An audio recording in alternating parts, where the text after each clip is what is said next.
एक जबरदस्त शुरुआत हमने करी थी लास्ट क्लास में मैथ्स के बहुत ही बेहतरीन चैप्टर से, जिसका नाम है पॉलिनोमियल्स। ठीक है, आई होप आप लोगों ने रिवाइज किया है। मैंने कल ये पढ़ाया था। देखिए, जब भी आप क्लास में आए तो पुराना रिवाइज करके आइए।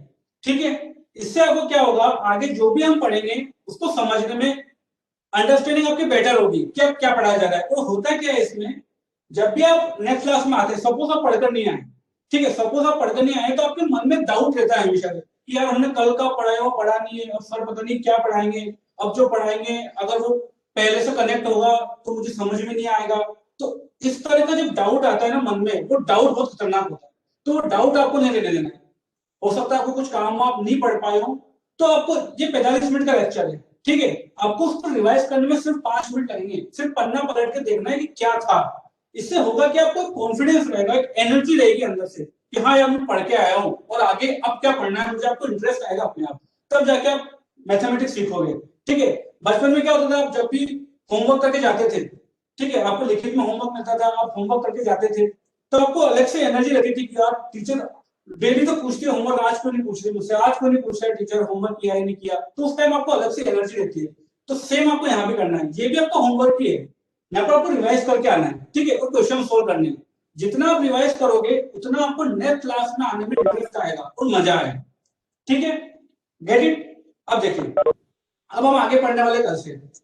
कल हमने क्या क्या पढ़ा था आपको पता ही है। कल हमने क्या क्या पढ़ा था, मैं एक बार फिर से रिवाइज करवा देता हूँ। ठीक है, डेली हम 5-7 मिनट जो पिछली क्लास का रहेगा वो रिवाइज करेंगे। ठीक है, तो हमने स्टार्ट किया था पॉलिनोमियल से। ओके, पॉलिनोमियल से हमने क्या देखा था, सबसे पहले हमने देखी थी डिग्री। डिग्री ऑफ पॉलिनोमियल क्या होता है, डिग्री ऑफ पॉलिनोमियल मैंने आपको क्या बोला था कि पॉलिनोमियल में कुछ वेरिएबल्स होते हैं, कुछ कांस्टेंट्स होते हैं। ठीक है, और जो वेरिएबल्स होते हैं, वेरिएबल की जो हाईएस्ट पावर होती है उसको हम बोलते हैं डिग्री। ठीक है, तो यहां पर हमने डिग्री की बात की थी। उसके बाद मैंने कुछ एक्सप्रेशंस आपको दिखाई थी जो कि पॉलिनोमियल्स है नहीं। तो वो कौन से केसेस थे, वो वाले केसेस थे जिनमें वेरिएबल की पावर माइनस में थी या फ्रैक्शन में थी, तो वो पॉलिनोमियल नहीं होंगे। पॉलिनोमियल कौन से होंगे, जिनमें वेरिएबल की पावर एक होल नंबर होगी। होल नंबर आप जानते ही हो, अब क्या होता है whole number, 0 1 2 3 up to infinity, positive integers all. Okay, ठीक है, तो यहां पर हमारी बात हो गई डिग्री की, और कौन सी एक्सप्रेशन पॉलिनोमियल है नहीं है उसकी। उसके बाद हमने बात की थी लीनियर पॉलिनोमियल की। ठीक है, तो लीनियर पॉलिनोमियल क्या होता है, लीनियर पॉलिनोमियल मैंने आपको बताया था इसकी डिग्री 1 होती है, x की हाईएस्ट पावर आपको 1 मिलेगी लीनियर पॉलिनोमियल में। ठीक है, इसकी जनरल फॉर्म होती है x प्लस बी टाइप की। ठीक है, जहां पर a और b कांस्टेंट होते हैं और x वेरिएबल होता है। उसके हमने कुछ एग्जांपल्स देखे थे। ठीक है, उसके बाद हमने बात की थी क्वाड्रेटिक की। ठीक है, क्वाड्रेटिक की जनरल फॉर्म मैंने क्या बताई थी आपको, क्वाड्रेटिक की जनरल फॉर्म मैंने आपको बताई थी x square plus b x plus c. ठीक है, जहां पर a should not be equal to 0। कि मैंने आपको बहुत अच्छे से एक्सप्लेन किया था, अगर ए 0 हो जाएगा तो लीनियर में कन्वर्ट हो जाएगी। इसलिए जब भी आप क्वाड्रेटिक पॉलिनोमियल की जनरल एक्सप्रेशन लिखो, ठीक है, तब आपको a should not be equal to 0 साथ में मस्ट लिखना ही है वहां पर। ठीक है, इसको गांठ बांध देना बिल्कुल, जब तक मैथ्स पढ़ोगे ना जब तक ये चीज जिंदा ही रहेगी। ठीक है, फैक्ट है। ठीक है, उसके बाद हमने क्वाड्रेटिक के भी कुछ एग्जांपल देखे थे, और मैंने आपको कोफिशिएंट रिलेट करना बताया था, वो बहुत इंपॉर्टेंट है बच्चों। आपकी जो अभी जो एक्सरसाइज 2.1 उसमें उसका रोल नहीं है, लेकिन जब आप क्वाड्रेटिक इक्वेशन पढ़ोगे उसमें बहुत बड़ा रोल है उसका। वहां पर आपको कोफिशिएंट कंपेयर करके लिखने पड़ते हैं, और वहां पर बच्चे फंसते हैं। ठीक है, एग्जाम में वो पूछा नहीं जाता, लेकिन आप जब क्वेश्चन सोल्व करते हो तो सॉल्यूशन का वो एक पार्ट रहता है, वो एक स्टेप रहता है, और वो स्टेप आपको आना चाहिए, अदरवाइज आप क्वेश्चन फर्दर प्रोसीड ही नहीं कर पाएंगे। तो मैंने जो कोफिशिएंट कंपेयर करना सिखाया था, ए कैसे देखते हैं, बी कैसे देखते हैं, सी कैसे देखते हैं, अगर कोई कोफिशिएंट 0 हो जाए तो उसको कैसे देखते हैं, तो ये सब आपको आना चाहिए। ठीक है, इसकी आप बार बार प्रैक्टिस कीजिए, आपको लिखना आ जाएगा। क्योंकि होता क्या है, जहां पर जैसे कि सपोज कोई क्वाड्रेटिक है, क्वाड्रेटिक में 3 टर्म होती है। ठीक है, अगर सारी ए बी सी तीनों 0 नहीं हो तो आपको तीनों दिखेगी। तो वहां तो आप लिख देते हो कि हाँ ए ये होगा, बी ये होगा, सी ये होगा। अब कई बार जब कोफिशिएंट्स 0 हो जाते हैं, वहां पर बच्चे फंस जाते हैं, वहां पर उनसे फिर गलती हो जाती है। तो वो वाले क्वेश्चन आप देखिए, सपोज मैंने बोला x square minus two, x square minus two. ठीक है, तो ये क्वाड्रेटिक है। अब इसमें क्या है, इसमें एक्स का कोफिशिएंट गायब है, तो बी क्या हो जाएगा, यहाँ पर 0 हो जाएगा। और जो कांस्टेंट टर्म है वो -2 है, 2 नहीं है। इन चीजों का ध्यान रखना है, छोटी छोटी बातें हैं वो, ठीक है। कई लोग यहाँ पर सिक्योरिटी 2 लिख देंगे और पूरा क्वेश्चन गलत हो जाएगा उनका, तो ये नहीं करना है आपको, ठीक है। ये कंपेयर करना आना चाहिए। तो ये बात हो गई क्वाड्रेटिक की। उसके बाद हमने बात की थी क्यूबिक पॉलिनोमियल की। क्यूबिक पॉलिनोमियल का मैंने एक्सप्रेशन क्या बताया था आपको, general form x cube plus bx square plus cx plus d, जहां पर a should not be equal to 0। Again वही बात, अगर a 0 हो गया तो वो क्वाड्रेटिक में कन्वर्ट हो जाएगी, क्यूबिक रहेगी नहीं। तो क्यूबिक को जिंदा रखने के लिए हमें a को 0 नहीं होने देना। क्लियर है? चलिए, उसके बाद हमने क्या बात की थी, हमने बात की थी वैल्यू ऑफ पॉलिनोमियल की, और हमने बहुत सारी एक्सप्रेशंस की वैल्यूज भी निकाली थी। मैंने आपको 3 एग्जांपल दिए थे, 2 मैंने बताए थे और तीसरा आपने सॉल्व किया था। एक्चुअली इनफैक्ट तीनों आप ही ने सॉल्व किए थे, ठीक है।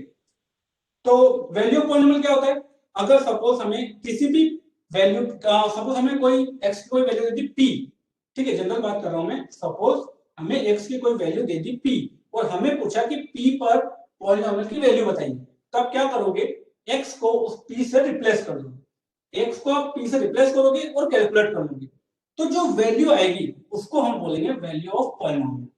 क्या बोलेंगे, वैल्यू ऑफ पॉलिनोमियल। क्लियर? चलिए, अब इसके बाद आगे बात करते हैं जीरो ऑफ पॉलिनोमियल। किसकी बात करेंगे, जीरो ऑफ पॉलिनोमियल की। तो जीरो ऑफ पॉलिनोमियल क्या होता है वो समझिए सबसे पहले। अब ध्यान दीजिएगा, सबसे पहले कल जो हमने वैल्यूज निकाले थे उनको रिकॉल कीजिए। मैंने क्या किया था, मैंने आपको कुछ एक्सप्रेशंस दी थी, कुछ पॉलिनोमियल्स दिए थे, और हमने क्या किया था, x की अलग अलग वैल्यूज रखी थी, ठीक है। x की अलग अलग वैल्यूज रखी थी और उससे हमने अलग अलग पॉलिनोमियल्स की वैल्यू निकाली थी, ठीक है। ध्यान से सुनिएगा बच्चों, हमने जब x की अलग अलग वैल्यूज रखी तो हमें पॉलिनोमियल की अलग अलग वैल्यूज मिल रही थी। अब सपोज मैंने x की कोई ऐसी वैल्यू रख दी, सपोज मैंने x की कोई ऐसी वैल्यू रख दी जिससे px की वैल्यू 0 आ जाए। फिर से रिपीट कर रहा हूं, अगर मैंने x की कोई ऐसी वैल्यू रख दी जिसकी वजह से px की वैल्यू 0 आ जाए, तो जो x की वैल्यू है जिसकी वजह से, जो x की वैल्यू है जिसको रखने पर px 0 हो रहा है, उस x को हम क्या कहेंगे, जीरो ऑफ पॉलिनोमियल।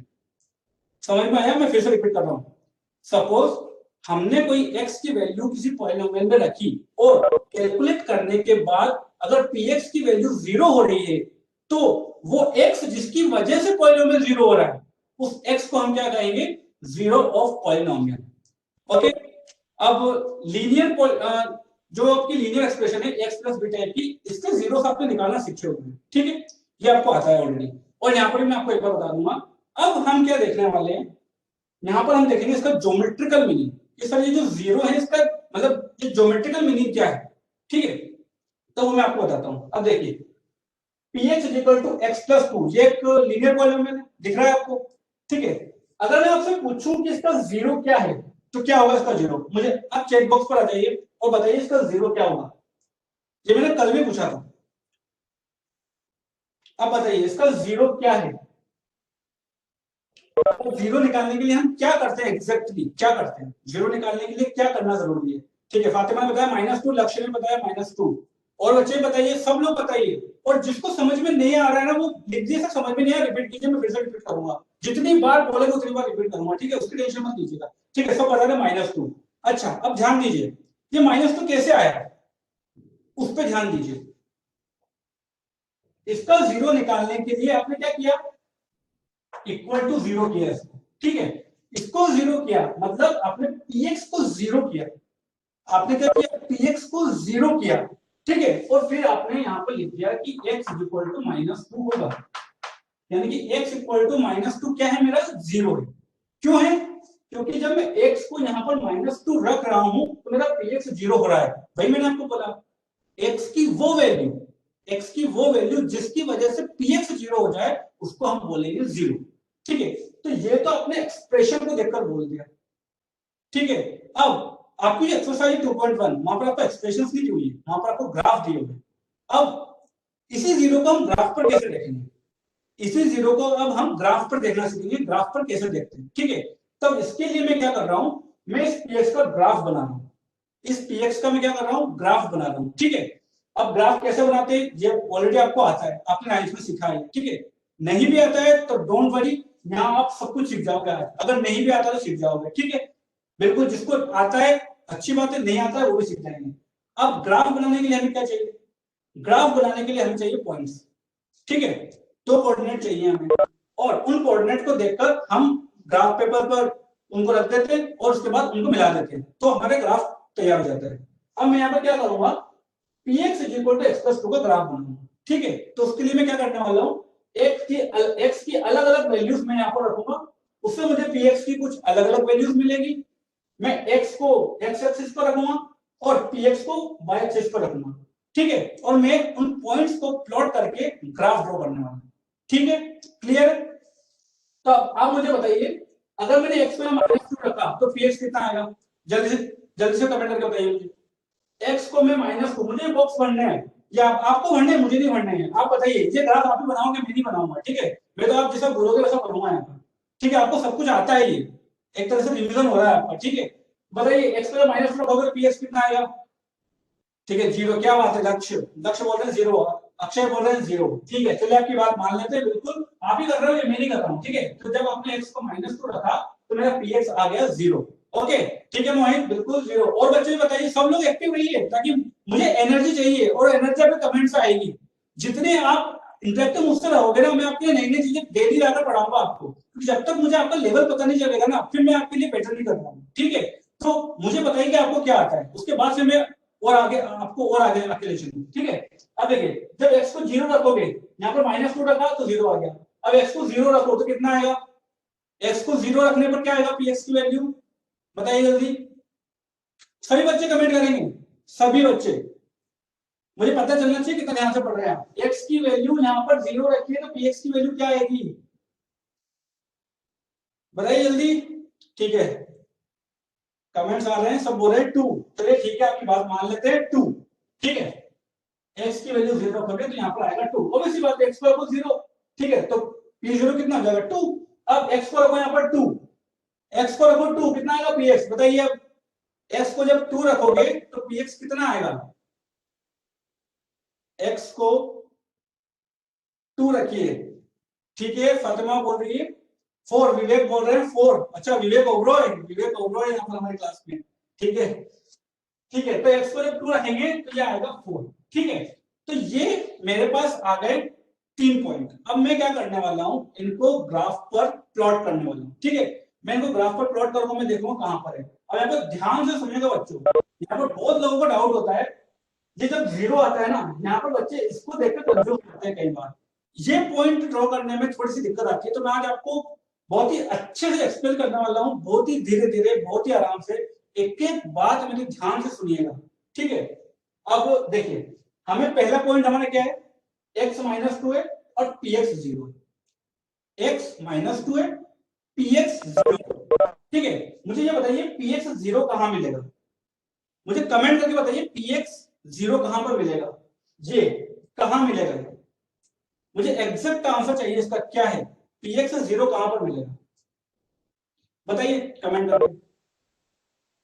इसका ये एग्जैक्ट आंसर आप दे सकते हो, अगर आपको क्लियर है कॉन्सेप्ट इसका, तो आप बिल्कुल आंसर दे सकते हो कि px 0 कहां मिलेगा। लक्ष्य बोल रहे ओरिजिन, ओरिजिन पर तो x भी 0 है, विवेक ओरिजिन पर तो x भी 0 है, मैं बोल रहा हूं ऐसी जगह जहां पर px हमेशा 0 है, ऐसी जगह जहां पर px हमेशा 0, बताइए सोचिए, बहुत ही इंटरेस्टिंग कॉन्सेप्ट है, अच्छे अच्छों को समझ में नहीं आता है, और यहीं पर बच्चा फंसता है, इसलिए मैंने जानबूझकर 0 लिए यहाँ पर, ताकि आपको फील आए कि हाँ क्या होता है ग्राफ बनाना। आयुष बोल रहे -2,2, -2,2 पर px 0 होगा क्या, नहीं नहीं, और सोचिए और बताइए, -2 नहीं, हाँ किसी का आंसर आया था x एक्सिस, किसी का मैं नाम ऊपर चला गया शायद, बहुत ही सही जवाब दिया आपने, x एक्सिस पर px 0 होगा, ठीक है। देखिए अब मैं आपको बताता हूं, देखिए यहाँ पर जो मैंने ये लिखा हुआ है 4, ध्यान से सुनिएगा, ध्यान से सुनिएगा, बिल्कुल बहुत काम की बात बता रहा हूँ। ये 4 लिखा हुआ है ना मैंने, इस 4 का मतलब क्या है, भाई px लिखा हुआ है, px की वैल्यू 0 से 0 1 2 3 और मैंने यहाँ 4 लिखी हुई है, तो इस 4 का मतलब क्या है कि अगर मैं एक स्ट्रेट लाइन खींचता हूं ऐसे एंड तक, जितना पीछे जा सकता हूं वहां तक, और जितना इधर आगे जा सकते हो वहां तक, अगर मैं एक सीधी लाइन खींच दूं तो पूरी लाइन पर px 4 ही रहेगा। ये बहुत इंपॉर्टेंट बात है, इसको समझ लीजिए आप। आपको मतलब कोऑर्डिनेट में कोई दिक्कत नहीं आएगी, क्योंकि बच्चों को पॉइंट से प्लॉट करना नहीं आता, उनको यहाँ दिक्कत आती है। ठीक है, इस 4 का मतलब क्या है कि मैं इस हाइट पर, यहां से इस हाइट पर कहीं भी चला जाऊं, कहीं भी जहां तक जा सकता हूं वहां तक चले जाऊं, और वहां जाकर आप पूछोगे कि सर बताओ px क्या है, तो मैं बोलूंगा 4 है।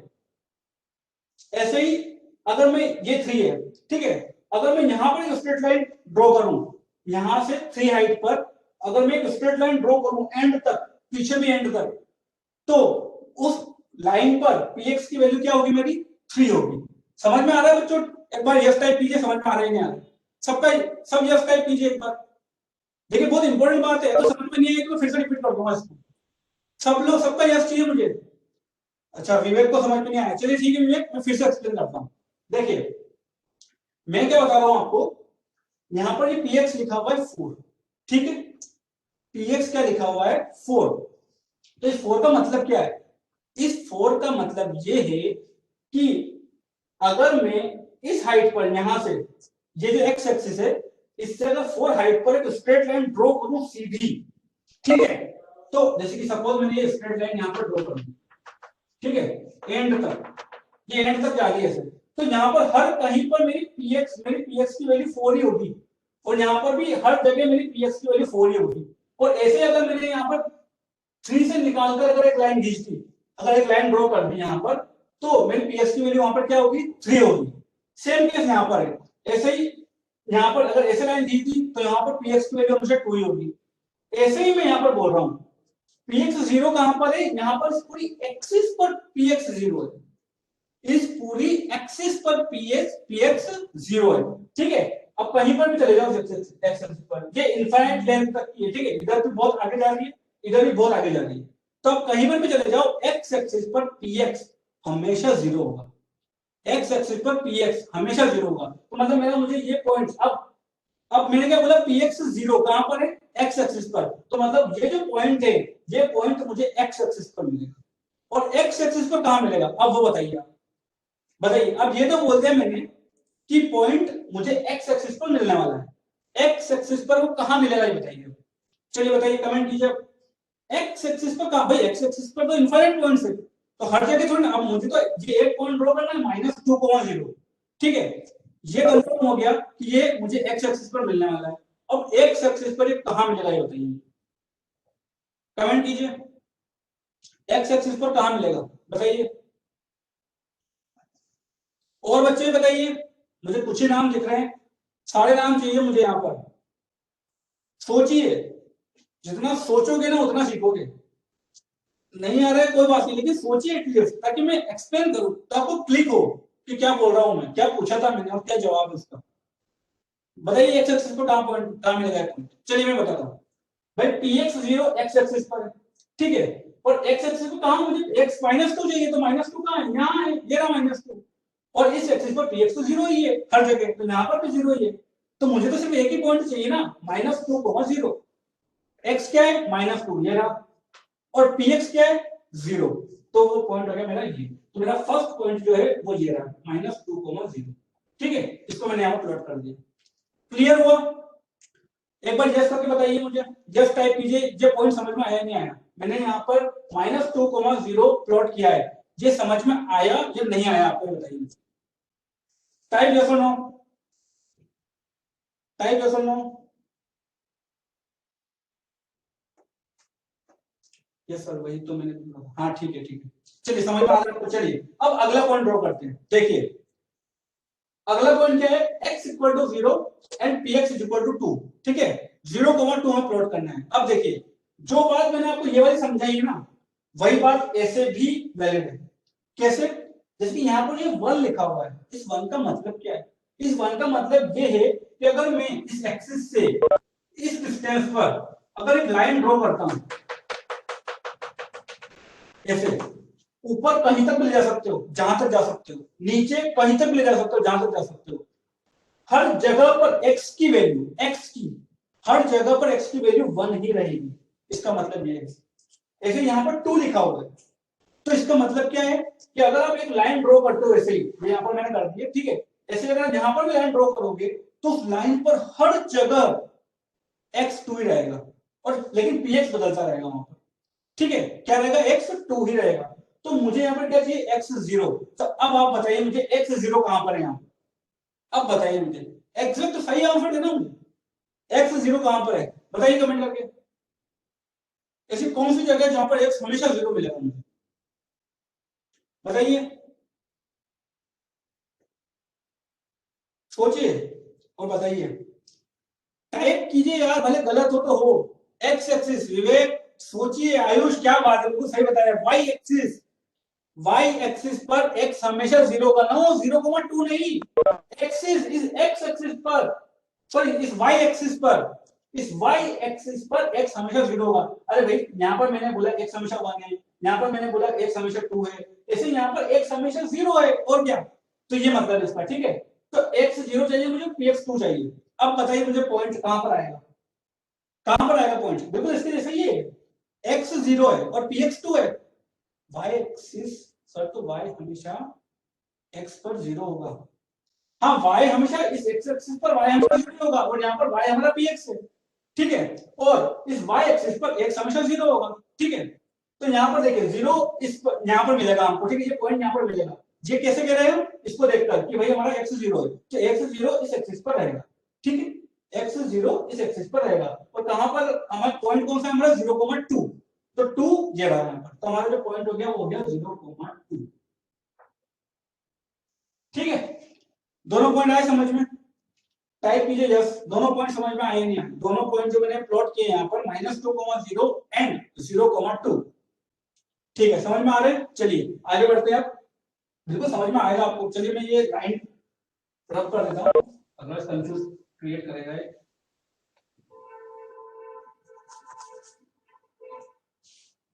ठीक है, ये था हमारा यहाँ पर 1। चलिए अगला पॉइंट है 2,4। अब ये तो आसान है, ये तो आप बता दोगे, ठीक है। चलिए 2,4, इसके लिए क्या करते हैं हम, x2 है तो यहां से चलिए 2, ये 2, ठीक है। ये देखिए जहां पर तो 0 नहीं हो ना, वहां पर इस तरह से करना है, जैसे मैं बता रहा हूँ। 2,4 दिया हुआ है आपको, ठीक है, तो क्या करोगे आप, यहां से चलिए 2, ये 2, फिर कितना है 4, px कितना है 4, तो यहां से 4 ऊपर चलिए, ये रहा, तो ये पॉइंट मेरा 2,4 है, क्लियर। तो यहां से मैं लिखूंगा ये 2,4, ठीक है। और देखिए वही बात, अगर आप यहां पर देखोगे, ठीक है, अगर मैं यहाँ पर लाइन खींचूंगा तो मेरा px कितना आएगा 4, ये आ रहा है 4। ऐसे मैं यहाँ पर लाइन ड्रॉ करूंगा तो मेरा x कितना आ रहा है 2, तो ये हमेशा यहाँ पर 2 ही रहेगा और ये हमेशा यहाँ पर 4 ही रहेगा, इसका मतलब ये है, ठीक है। तो देखिए, चलिए ठीक है, देखिए लड़िए मत बच्चों। हाँ अब ध्यान दीजिए, अब मैंने यहाँ पर तीनों पॉइंट प्लॉट कर दिए, ठीक है। अब मैं क्या करने वाला हूँ, इनको मिलाने वाला हूँ, ठीक है। इनको अगर मिला दूंगा तो मेरा ग्राफ बन जाएगा, तो मैं इसको मिलाने वाला हूँ, देखिए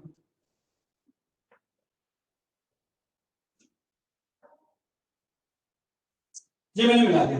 तो ये जो मेरा ग्राफ बना है, ठीक है, ये जो मेरा ग्राफ बना है वो बना है स्ट्रेट लाइन, ठीक है। और जब भी आप एक लीनियर पॉलिनोमियल का ग्राफ बनाओगे तो वो हमेशा एक स्ट्रेट लाइन ही आएगा। अब ये जो ग्राफ बन गया है इसका मतलब क्या है, ज्योमेट्रिकल मीनिंग। अब हम जीरो का ज्योमेट्रिकल मीनिंग समझ रहे हैं, ठीक है। तो ये जो ग्राफ बनाया है वो किसका बनाया है, ये ध्यान होना चाहिए, px = x+2 का ग्राफ बनाया है हमने, px = x+2 का ग्राफ बनाया है हमने। इसकी जगह अगर आप कोई और एक्सप्रेशन लोगे और उसमें अगर x की वैल्यू पुट कर करके अलग अलग px की वैल्यू निकालोगे और फिर ग्राफ बनाओगे तो कुछ और आएगा, ठीक है। हमने x+2 का बनाया है तो उसका ग्राफ दिया है, ठीक है। अब काम की बात, अब ध्यान से सुनिएगा क्या बोल रहा हूं मैं मीनिंग समझा रहा हूं जीरो का। भाई आपने जब यहां पर मैं क्या बोला था कि भाई जीरो क्या होता है, जीरो वो होता है जिसको रखने पर px 0 हो जाए। जीरो वो होता है जिसको रखने पर, जिस x को रखने पर px 0 हो जाए, वो जीरो होता है। तो इसको अब हम ग्राफ पे कैसे देखेंगे, ग्राफ पे मैंने आपको क्या बोला, px 0 कहां पर होगा, भाई हम जीरो करने के लिए क्या किया था हमने, इसको px को 0 के इक्वल किया था ना। तो ग्राफ पर px 0 कहां है, ग्राफ पर px 0 कहां है, इस एक्सिस पर, अभी मैंने क्लियर किया था। इस पर कहीं पर भी चले जाओ, इस पर कहीं पर भी चले जाओ आपको px 0 ही मिलेगा। तो यहां से मैं कंक्लूड कर सकता हूं कि अगर मुझे कोई ग्राफ दे दे, अगर मुझे कोई भी px का ग्राफ दे दे तो मैं बोल दूंगा, बिना सोचे बोल दूंगा कि भाई उसका जो जीरो होगा वो मुझे इस एक्स एक्सिस पर ही मिलेगा हमेशा। ये बात आपको समझ में आई नहीं आई, ये बताइए। जो बात मैंने बोली है, मैंने क्या कंक्लूड किया यहाँ पर कि मुझे जो px का जीरो मिलेगा वो हमेशा x एक्सिस पर ही मिलेगा। क्यों? क्योंकि यहाँ पर हमेशा px जीरो है और हम जीरो निकालने के लिए px को इक्वल टू जीरो ही करते हैं और ग्राफ पर px जीरो इस x एक्सिस पर है। ये बात आपको समझ में आ रही है? ठीक है, चलिए कोई बात नहीं, फर्स्ट क्लास में कोई बात नहीं, आपको यहाँ से भी समझ में आएगा, चलते रहिए मेरे साथ, कनेक्ट कर लीजिए, सबको समझ में आएगा। ठीक है, कोई दिक्कत नहीं अगर मिस हो गई क्लास पे लेंगे। चलिए, तो देखिए अब ये तो मैंने बोल दिया, ये तो कंक्लूड कर दिया हमने क्या कि जो भी जीरो होगा वो इस एक्स एक्सिस पर मिलेगा। लेकिन सर एक्स एक्सिस पर कहां मिलेगा? यहाँ पे इनफाइनाइट पॉइंट्स है, अभी भी मुझे चार तो दिख ही रहा है, इनफाइनाइट में से चार तो आपने लिख ही दिए, तो यहाँ पर कहां मिलेगा? यहाँ पर उस जगह मिलेगा जहां पर ग्राफ एक्स एक्सिस को इंटरसेक्ट कर रहा है। यहाँ पर देखिए कहां इंटरसेक्ट कर रहा है? -2 पर। तो जो मेरा जीरो है इस पॉलिनोमियल का वो क्या होगा? -2, और जो आपने सॉल्व करके यहाँ पर भी निकाला था -2। तो बच्चों समझ में आया या नहीं आया? हाँ, ट्रिग्नोमेट्री भी पढ़ाएंगे, अभी जो पढ़ा रहे हैं उस पर फोकस कीजिए बेटा, क्लास में जो चल रहा है ना उस पर फोकस कीजिए, ये भी इंपॉर्टेंट है, ये भी एग्जाम में आता है। ट्रिग्नोमेट्री का भी टाइम आएगा, वो भी पढ़ाएंगे। ठीक है, तो अभी जो भी क्लास में चल रहा है ना वही चलना चाहिए दिमाग में, और उसके अलावा कुछ भी नहीं आना चाहिए दिमाग में। ठीक है, चलिए, तो आपको समझ में आया? मैं एक बार शॉर्ट में बता देता हूं भाई। जीरो निकालने के लिए हम क्या करते हैं? px को जीरो करते हैं। ठीक है, यहाँ पर हमने px को जीरो किया और x की वैल्यू निकाल दी -2। तो ये तो हमने इसको अलजेब्रिकली सॉल्व किया। ठीक है, अब मुझे ग्राफ देखकर बताना है, तो ग्राफ में मैं क्या करूंगा? मैं ग्राफ पे उस जगह जाऊंगा जहां पर px जीरो है। ठीक है, क्योंकि मुझे जीरो निकालने के लिए इसको जीरो करना पड़ रहा है। तो मैं क्या कर रहा हूं? मैं ग्राफ पर उस जगह जा रहा हूं जहां पर px जीरो है। तो मुझे पता चला कि हाँ, मुझे सर ने बताया था कि px जीरो कहां पर मिलेगा? वो मिलेगा x एक्सिस पर। तो मैं x एक्सिस पे चला गया। ठीक है, और x एक्सिस पर कहां? जहां पर ये ग्राफ कट कर रहा है। ठीक है, तो ये जो -2 है यहां पर क्या है? इसका जीरो है। ये क्लियर हुआ या नहीं हुआ बच्चे, बताइए यस और नो? ये क्लियर हुआ या नहीं हुआ? यस और नो? बहुत इंटरेस्टिंग चीज है। ठीक है, क्लियर हुआ है? अच्छा, चलो हमको नहीं हुआ है, चलिए मैं छोड़ में एक बार बताता हूं। देखिए ड्रम मैंने क्या किया है भाई, जीरो निकालने के लिए हम क्या करते हैं? px को जीरो करते हैं। यहां पर हमने px को जीरो किया और x की वैल्यू निकाली -2। ठीक है, अब हम इसको ग्राफ पर देख रहे हैं, तो ग्राफ पर भी मैं क्या करूंगा? वहां जाऊंगा जहां पर px जीरो है, वहां जाऊंगा जहां पर px जीरो है। तो px जीरो कहां पर है? यहां पर है, इस x एक्सिस पर। ठीक है, इस x एक्सिस पर आप कहीं पर भी चले जाओ, px मेरा जीरो होगा। और जहां पर, तो px अगर यहाँ पर जीरो होगा तो मैंने दिमाग लगाया कि ठीक है, अगर px यहाँ पर जीरो होगा तो मतलब मेरा जो भी जीरो होगा वो मुझे यहीं पर मिलेगा। ठीक है, मेरा जो भी जीरो होगा वो मुझे यहीं पर मिलेगा, लेकिन यहाँ पर कहां मिलेगा? वहां मिलेगा जहां पर ग्राफ इसको कट कर रहा है, और कट कहां पर कर रहा है? -2 पर। तो इसका जीरो क्या हो गया? -2। ये हमने ग्राफिकली निकाल लिया। अब वो क्लियर? ठीक है, चलिए, आई होप क्लियर हो गया होगा आपको। तो अब देखिए, अब आपको जो आपकी एक्सरसाइज है उसमें क्या है? उसमें आपको कुछ ग्राफ्स दिए हुए हैं। ठीक है, अब उसमें आपको सिर्फ ये बताना है कि नंबर ऑफ जीरोस कितने। क्या बताना है? ध्यान से सुनिए, नंबर ऑफ जीरो बताना है कितने हैं। एक जीरो है, दो जीरो है, तीन जीरो है, चार जीरो है, इस तरह से बताना है। ये नहीं बताना कि जीरो क्या है, ये बताना है कि जीरो कितने हैं।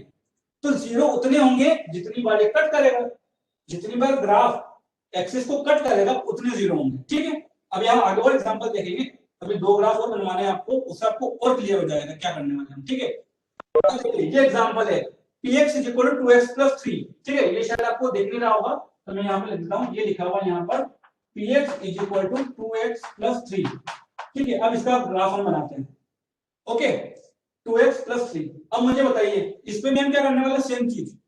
ठीक है, इसकी सेम चीज, इसका जो अब हम जीरो पता कर रहे हैं वो ग्राफ से पता करेंगे। ठीक है, वैसे तो आपको पता ही है, आप अलजेब्रिकली इसको सॉल्व करके निकाल सकते हो। ठीक है, लेकिन अब हम सीधा ग्राफ से निकालेंगे इसको।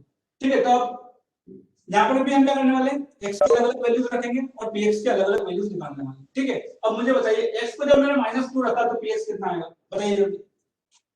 x को अगर मैंने -2 रखा तो px कितना आएगा? कमेंट कीजिए। x को 6, ध्यान से -2, x को -2। हाँ, लक्ष्य आपने निकाला है वो अलजेब्रिकली निकाला। ठीक है, -3/2 इज करेक्ट, बट अब हम इसको ग्राफ से निकालेंगे। ठीक है, ग्राफ से निकालेंगे इसको, तो -3/2 कैसे आएगा? देखिएगा, 1 अरे -2 पर वैल्यू पूछिए यार, ये तो बहुत आसान है, ये तो 9th में भी कर चुके हो। -2 पर क्या वैल्यू है बताइए कमेंट करके, और बच्चे भी बताइए। अरे गलत सलत सब बताइए। -7 नो आयुष राज। 2x + 3 2x + 3 -1 ठीक है, फातिमा ने बताया -1 बिल्कुल करेक्ट। अरे भाई -2 यहाँ पर रखो, ये हो जाएगा -4 ठीक है, सॉरी यहाँ पर -2 यहाँ पर रखो, ये हो जाएगा -4 + 3 कितना हो जाएगा -1। तो -2 पर वैल्यू कितनी आ रही है मेरी -1। क्लियर हुआ? ठीक है, हाँ ठीक है, मैंने बता दिया, कोई बात नहीं। अब चलिए अब 0 पर वैल्यू बताइए, px की 0 पर वैल्यू बताइए आप। हाँ ठीक है, आपका भी आ गया था, अब दो देख लिया था मैंने, -1 आ गया था आपका भी। 0 पर वैल्यू बताइए क्या होगी, 0 पर वैल्यू बताइए। 0 पर वैल्यू 3 ठीक है, सबका आ गया। 0 पर वैल्यू है 3 ठीक है, 0 पर वैल्यू है 3। 2 पर बताइए अब, 2 पर वैल्यू कितनी है? 2 पर बताइए वैल्यू क्या होगी? 2 पर वैल्यू ठीक है, सबने बता दिया बिल्कुल, अब आपको समझ में आ गया। 7 2 पर वैल्यू क्या है 7। तो यहाँ पर भी हमारे पास 3 पॉइंट्स आ गए। अब इन तीनों को हमें प्लॉट करना है, ठीक है, तीनों प्लॉट करेंगे। देखिए अब देखिए यहाँ पर 0 का लफड़ा यहाँ पर है, देख लेंगे इसको, सीख ही जाए हमने, कोई दिक्कत नहीं है। इनको तो हम बढ़ा सकते हैं, x - 2 px - 1, x - 2 px - 1 ठीक है। तो देखिए x - 2 कहां पर है? यहाँ पर इधर चलो -2 की तरफ, ये रहा x - 2 ठीक है। इस -2 का मतलब क्या है कि यहाँ पर हर जगह x - 2 ही है, इसका मतलब ये है, मैंने भी बताया था आपको। यहाँ -1 इसका मतलब क्या है कि x हर जगह है, यहाँ पर -1 ही है ठीक है। तो x मेरा कितना है -2, तो मैं x चला -2 और px मेरा -1, px मेरा -1। अब बताइए यहां से कहां जाना है, ऊपर या नीचे? कमेंट करके बताइए, अप और डाउन? अप डाउन लिखिए। मुझे -2 -1 करना है, -2 तक मैं आपको लेकर आ गया हूं, अब -1 तक आपको मुझे ले जाना है। -1 के लिए क्या करना पड़ेगा? डाउन, लक्ष्य बोल रहे डाउन, बिल्कुल सही। -1 डाउन है नीचे, तो हम अब मैं क्या करूंगा, यहां तक तो आ गया -2 तक, अब मैं -1 तक यहाँ पर नीचे आ जाऊंगा, तो मेरा ये पॉइंट आ जाएगा यहाँ पर। क्लियर? ये हो गया हमारा एक पॉइंट ठीक है। अगला पॉइंट x0 px3 कहां पर होगा बताइए, कैसे बताओगे आप? कमेंट कर ही नहीं सकते ठीक है, तो मैं बताऊंगा ठीक है। x0 कहां पर है, चलिए आप बताइए टाइप करके, x0 कहां पर है, एग्जैक्ट आंसर चाहिए मुझे। x0 कहां पर, x0 कहां पर है? y एक्सिस, क्या बात है फातिमा, बिल्कुल सही बात है, सही, बिल्कुल सही जवाब है। यहाँ पर y एक्सिस पर x हमेशा 0 है ठीक है, तो मुझे पॉइंट कौन सा चाहिए? 0,3 ठीक है। तो y एक्सिस पर 3 कहां पर है? ये रहा 0,3, ये आ गया मेरा अगला पॉइंट। एक और पॉइंट आ गया आपको, क्लियर हुआ?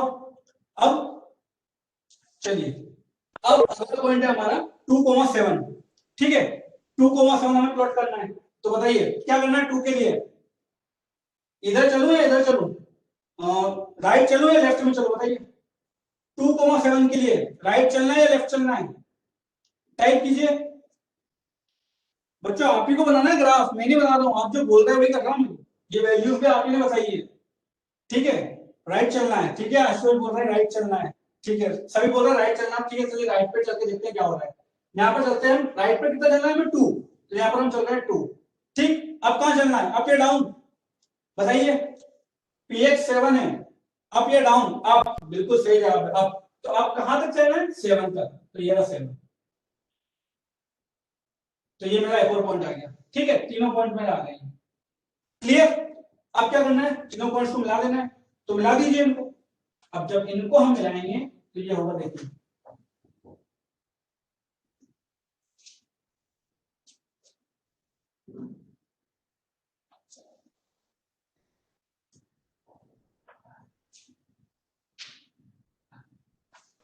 ये बन गया ग्राफ स्ट्रेट लाइन। देखिए अब ये ग्राफ देखिए कहां कट हो रहा है, एक्स एक्सिस को, एक्स एक्सिस को कहां कट कर रहा है देखिए, -2 और -1 के बीच में, -2 और -1 के बीच में। और ये जो आपकी वैल्यू है ये होगी x -3/2, जो शायद किसी ने यहाँ पर अलजेब्रिकली सॉल्व करके मुझे बता दी थी। देखिए यहाँ पर जब आप इसको 2x + 3 को = 0 करोगे तो यहाँ पर x की वैल्यू कितना है, -3/2। और देखिए वही चीज हमने यहाँ पर भी निकाली। अब आप बोल रहे हो सर ये -3/2 कैसे, आपको कैसे पता? तो भाई ये जब आप ग्राफ पेपर पे सोल्व करोगे तो आपको पता चल जाएगा ये एग्जैक्टली इसके मिडिल में कट करेगा यहाँ पर, जब आप प्रॉपर स्केल से बनाओगे तो। ठीक है, तो जब आप प्रॉपर स्केल से बनाओगे तो ये बिल्कुल -3/2 पर ही कट करेगा मिडिल में। तो यहाँ पर देखिए बिल्कुल मिडिल में कट कर रहा है। ठीक है, लेकिन फिर भी आपको एग्जाम में इस तरह से ग्राफ बना के सॉल्यूशन नहीं निकालना है, आपको वहां पर सिर्फ इतना दिया जाएगा, आपको ग्राफ बनाया ग्राफ दिया जाएगा, ये तो हमने ड्रॉ किया है यहाँ पर। ठीक है, लेकिन आपको एग्जाम में बनाया ग्राफ दिया जाएगा। ठीक है, उसमें आपको क्या करना है, सिर्फ ये देखना है कि ये जो ग्राफ है इस एक्स एक्सिस को कहां कट कर रहा है, कितनी बार कट कर रहा है, कितनी बार कट कर रहा है। ठीक है, और जितनी बार कट कर रहा है उतने ही क्या होंगे, जीरोस होंगे। ठीक है, तो यहाँ पर नंबर ऑफ जीरोस अगर मैं पूछूंगा तो कितने होंगे बताइए टाइप करके। अगर मैं इस ग्राफ में पूछूं नंबर ऑफ जीरोस, जीरो क्या है ये नहीं पूछ रहा हूं, दोनों में डिफरेंस है, ध्यान रखिएगा, दोनों में डिफरेंस है। जीरो क्या है और जीरो कितने हैं, दोनों में डिफरेंस है। मैं आपसे पूछ रहा हूँ जीरो कितने हैं, यहाँ पर जीरो कितने हैं बताइए, टाइप करके बताइए, यहाँ पर जीरो कितने हैं और यहाँ पर जीरो कितने हैं बताइए।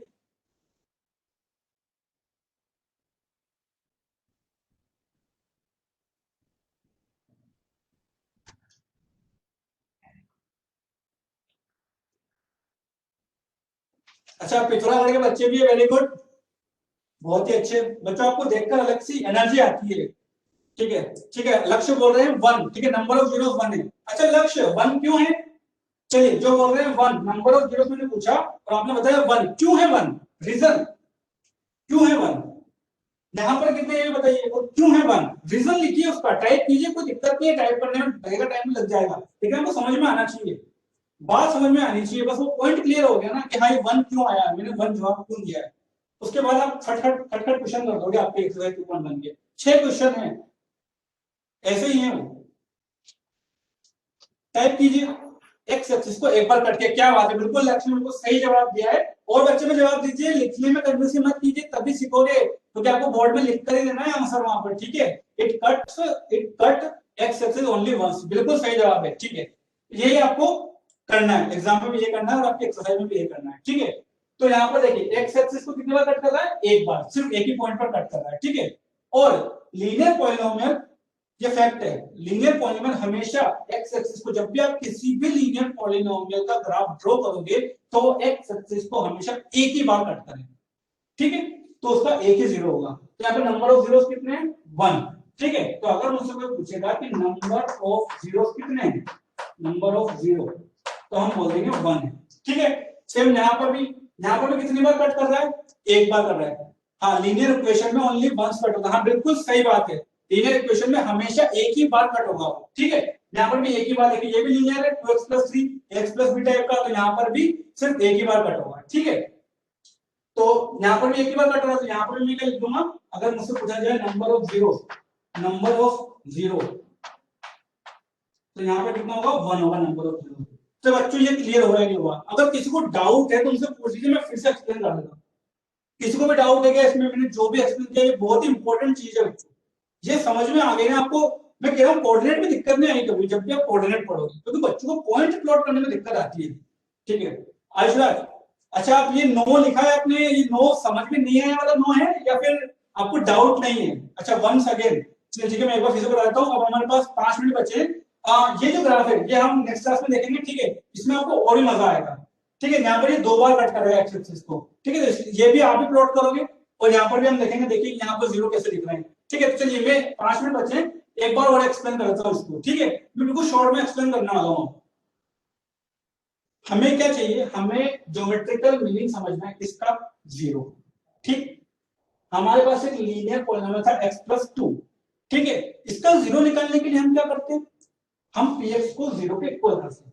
क्लियर, px को जब जीरो के इक्वल करते हैं और उसको, हाँ ठीक है, अक्षय आपका भी नाम ले लिया। ठीक है, चलिए जब हम इसको जीरो के इक्वल करेंगे तो x की वैल्यू आएगी -2, ये तो हमने निकाले, इसको अलजेब्रिकली सॉल्व कर। ठीक है, अब मैं इसको ग्राफिकली सॉल्व कर रहा हूं, तो ग्राफिकली सॉल्व करने के लिए मुझे इसका ग्राफ बनाना पड़ेगा, तो मैंने इसका ग्राफ बनाया। ग्राफ बनाया कैसे, x के अलग अलग वैल्यूज लेकर। जब मैंने x के अलग अलग वैल्यूज दी तो मेरे पास px की अलग अलग वैल्यू है, ये सब आप ही ने बताई है। -2 रखा तो 0 आया, 0 रखा तो 2 आया, 2 रखा तो 4 आया, ये मेरे पास अलग अलग वैल्यूज आ, और मैंने इनको ग्राफ पर प्लॉट कर दिया। ठीक है, इनको जब प्लॉट कर दिया, अब मेरे को देखना जीरो कहाँ है, तो जीरो निकालने के लिए यहाँ क्या किया था, px को जीरो रखा था। जीरो निकालने के लिए क्या किया था, यहाँ पर px को जीरो किया था। तो मैं इस ग्राफ में भी उस जगह जाऊंगा जहां पर px जीरो है। और अभी आप ही लोगों ने चीख चीख कर कहा था कि sir px zero x axis पर होगा, तो मैं इसका ग्राफ सामने आते ही मैं सीधा x एक्सिस की तरफ दौड़ जाऊंगा कि भाई चलो x एक्सिस कहां, यहाँ पर मुझे जीरो मिलने वाला है। और जीरो कहां मिलेगा, जहां पर ये x एक्सिस को कट कर रहा है। क्लियर हुआ। और x एक्सिस को कहां पर कट कर रहा है, -2 पर कट कर रहा है। और -2 हमारा जीरो यहाँ से भी निकला था और यहाँ से भी निकला था। तो अगर कोई पूछे आपसे कि जीरो क्या है, तो आप बता दो -2 है। कोई पूछे कितने जीरो है, तो एक जीरो। दोनों में डिफरेंस है। क्वेश्चन को हमेशा ध्यान से पढ़िए, तुरंत भले आपको आता है, लेकिन अगर आपने क्वेश्चन को ध्यान से नहीं पढ़ा तो गए काम से। ठीक है, आपसे पूछा कि जीरो बताओ, जीरो क्या है, और आप बोल रहे हैं एक, तो जीरो एक थोड़ी है, जीरो तो -2 है। कितने जीरो है अगर ये पूछा है तो एक जवाब देना है आपको। ठीक है, इन दोनों में डिफरेंस है। सेम काम हमने यहाँ पर किया है। यहाँ पर हमारा पॉलिनोमियल क्या था, 2x+3। ठीक है, तो इसके लिए भी हमने क्या किया, x की अलग अलग वैल्यूज ली। यहाँ पर x की वैल्यू -2 ली, फिर 0 ली, फिर 2 ली। ठीक है, और यहाँ पर हमारा अलग अलग हमारी px की वैल्यू आई, उनको भी हमने ग्राफ पर प्लॉट कर दिया। ठीक है, यहाँ पर प्लॉट करके मिला दिया उनको, और उसने x एक्सिस को यहाँ पर कट किया, और यहाँ कट किया वो वैल्यू आई -3/2। ठीक है, अब ये कैसे है यहाँ पर इतना दिमाग नहीं लगाना है। ठीक है, आपको सिर्फ इतना बताना है कि कितनी बार कट किया, यानी कि नंबर ऑफ जीरोस कितने हैं। तो एक बार कट किया, नंबर ऑफ जीरोस 1। ठीक है, अब देखिए 5 मिनट रह गए हमारे पास। अब आपको क्या करना चाहिए, ये आपका होमवर्क है। यहाँ पर px है, px = x² - 3x - 4। ठीक है, सबसे पहले टेबल फिल कर लेते हैं हम। आज कल हम इसका ग्राफ बनाएंगे। ठीक है, इनसे स्टार्ट करेंगे। सबसे पहले मुझे टेबल फिल कराइए आप। मुझे बताइए, चलिए x को जब मैं -2 रखूंगा यहाँ पर, तो px कितना आएगा बताइए। इसका भी हम ग्राफ बनाएंगे। चलिए कमेंट कीजिए जल्दी से।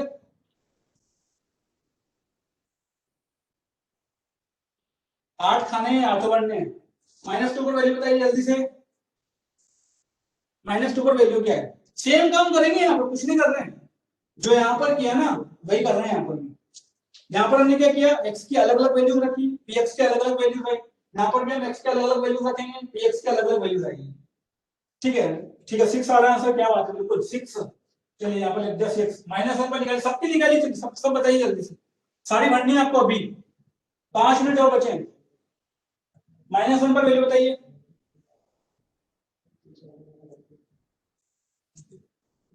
-1 पर क्या आ रही वैल्यू, 0। -1 पर 0 बिल्कुल सही जवाब है। -1 पर वैल्यू आएगी 0। 0 पर बताइए, 0 पर बताइए। चलिए काम कीजिए, इसको नोट कर लीजिए। ठीक है, px आपको दिख रहा है, हाँ ठीक है। 0 पर वैल्यू -4 बिल्कुल सही है। चलिए ठीक है, अब ये टेबल देख लीजिए। ठीक है, इसको नोट कर लीजिए जल्दी से। इसको नोट कीजिए, px लिख लीजिए, और आपको ये ग्राफ बनाना है। और मैं कह रहा हूँ ग्राफ पेपर को बनाइए इसको, क्योंकि आपके पास ग्राफ पेपर अवेलेबल है। ठीक है, ग्राफ पेपर नहीं है तो ले आइए, और उस पर इसको ग्राफ को बनाइए, और मुझे बताइएगा इसका ग्राफ कैसा बन रहा है। ठीक है, मुझे बताइएगा इसका ग्राफ कैसा बनेगा। ठीक है, कितनी बार कट करेगा मुझे बताइए। इसके नंबर ऑफ जीरो चाहिए मुझे। जीरो ये भी बताना है आपको कि जीरो क्या क्या है और कितने हैं। ठीक है, अगर एक है तो वो क्या है, और अगर 2 बार कट कर रहा है तो कितने हैं, और अगर किसी का 3 बार कट करे तो ये भी बताना कि तीनों कहां कहां कट किया हो। ठीक है, तो ये आपका होमवर्क और आपको करके लाना है। कल ये पूछूंगा मैं आपसे। ठीक है, चलिए क्लास ऑफ करते हैं, और फुल एनर्जी के साथ अगले क्लास में फिर आइएगा, और इस ग्राफ को रिपीट कीजिएगा। और ये दोनों ग्राफ भी आपको बनाकर देखना है ग्राफ पेपर में, तब आपको समझ में आएगा बेटर कि ये 3/2 कैसा आता है, यहाँ पर -3/2। ठीक है, जिससे आपकी अंडरस्टैंडिंग और बेटर होगी। Okay, so thank you so much, bye.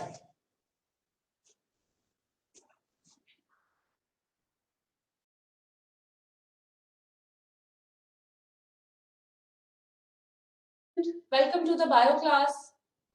I hope all of you are there. Yes. I think maths की क्लास तो बहुत अच्छी हुई थी। अब ब्रेक के बाद हम बायो क्लास भी स्टार्ट कर देते हैं। So please, yes, please write yes if you are ready for the class. No, ma'am. Why?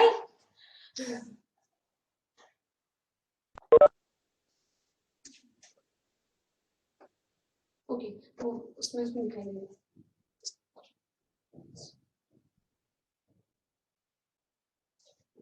Okay.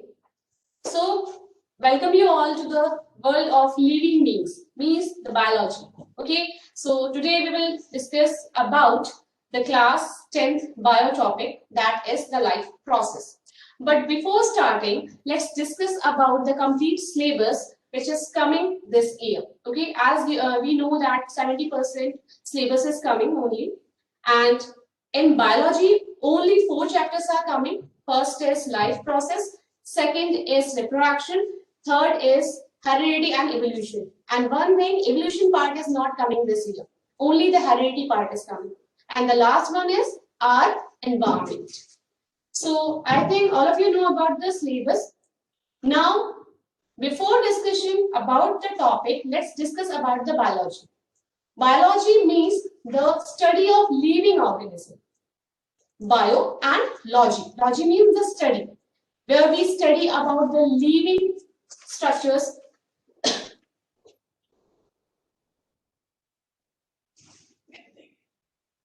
Okay, so we discuss about the living beings here. In that condition, कि हमें यहाँ पे सारे उन चीजों के बारे में पढ़ना है जो लिविंग है. It may be microorganism, it may be plants, it may be organism other organism or the human beings also. Now, today we will discuss about our topic, that is the life process. So, what do you know about the life process? Yes. So, in that case, life process is all the processes which is performed by the living being for sustaining of life, for their survival. Okay, for example, we are taking food, we are performing respiration. So these are the part of life, and that is important for our survival. Every process means जो भी हम अपने daily life में processes करते हैं, that is the part of our life. Means for example, हम सुबह उठे, ठीक है, हमने खाना खाया या हमने वॉक किया या हमारा जो भी डेली रूटीन है वो हमारे लाइफ का एक पार्ट है. But in the case as we are discussing the topic according to the biology, so all the living processes which are required for our survival, जिसकी वजह से हम जिंदा हैं या जिसकी वजह से हम अपनी बॉडी को सही तरीके से चला सकते हैं, that is the life process. Is that clear? So today we will discuss about the life process, that is the basic functions performed by the living organism to sustain themselves. As I told you कि आप अपने पूरी life को चलाने के लिए जिन processes को perform करते हैं, that is life process. Okay, but before that, why we are here to discuss this topic? The students, those who want to take the subject biology in class 11th or in their future, they should know about this chapter. In this chapter, you have to learn about 4 sub-chapters or the 4 subtopics. That is nutrition, respiration,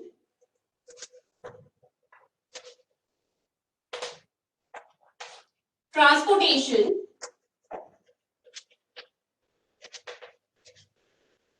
and excretion.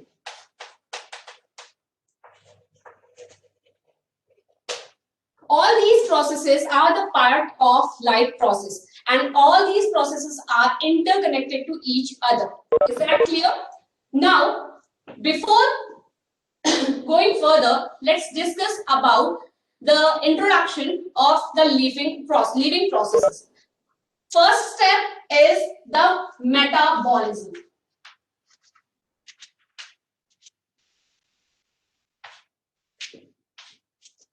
Basically, I think you all know about the metabolic processes. What is the meaning of metabolic process? पता है किसी को? कभी सुना है क्या होता है metabolic process? Yes, tell me. Say yes or no.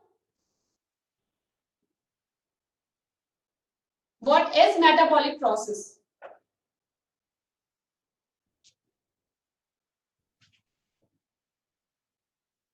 Okay, no problem. Actually, the metabolic process is the sum total of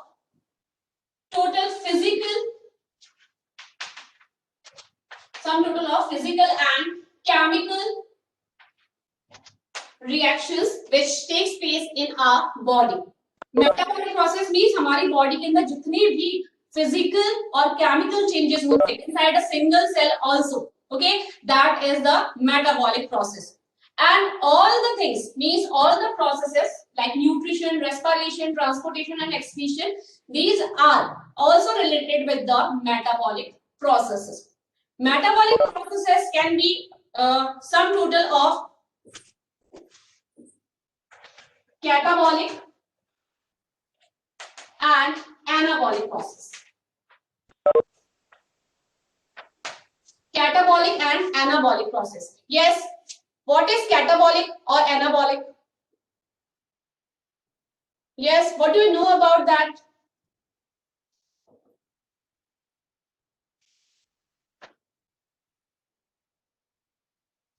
Yes, give me the answer.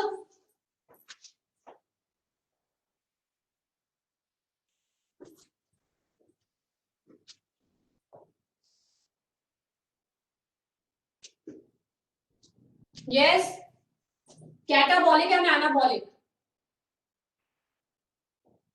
Okay, catabolic and anabolic are the processes. For example, catabolic means to cut or to ligate the processes or the compound. Anabolic means assemble करना.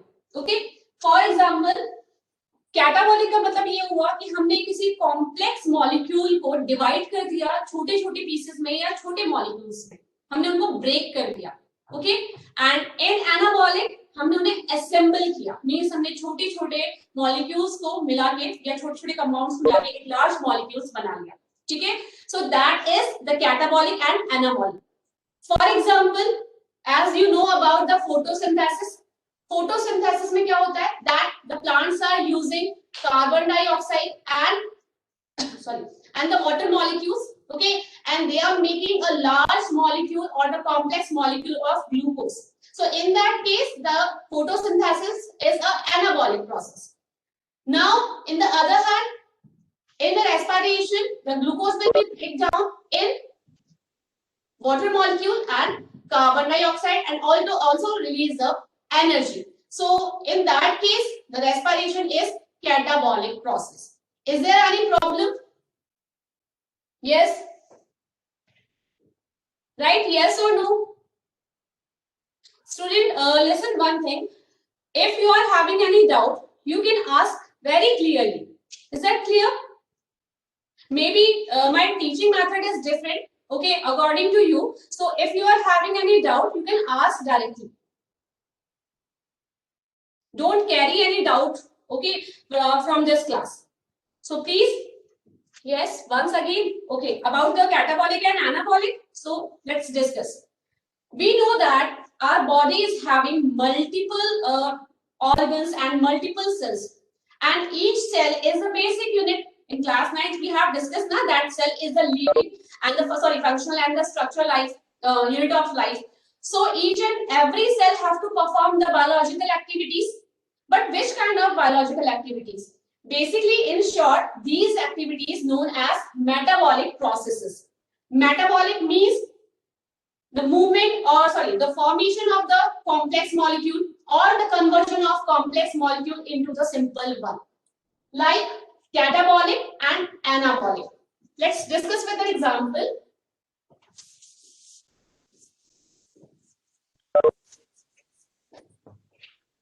In photosynthesis,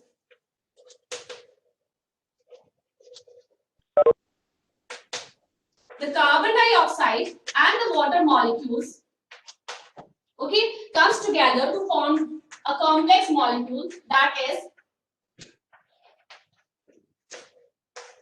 glucose. Okay, so that is a complex compound, and in photosynthesis process plant are using the simple substances. Means हमने क्या किया, यहाँ पे जो plants हैं उन्होंने photosynthesis के थ्रू से असेंबल किया, सिंपल सब्सटेंस को मिलाकर एक कॉम्प्लेक्स मॉलिक्यूल बनाया.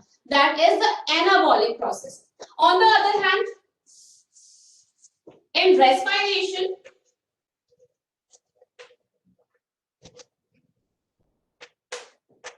the complex glucose molecule will break into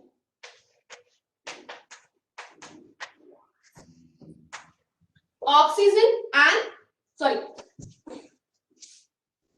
carbon dioxide and the water molecule by using the oxygen. Okay, so in that case यहाँ पे क्या हुआ that the complex glucose molecule will be converted into the simple substance, यानी कि एक large molecule को cut कर दिया by using the oxygen.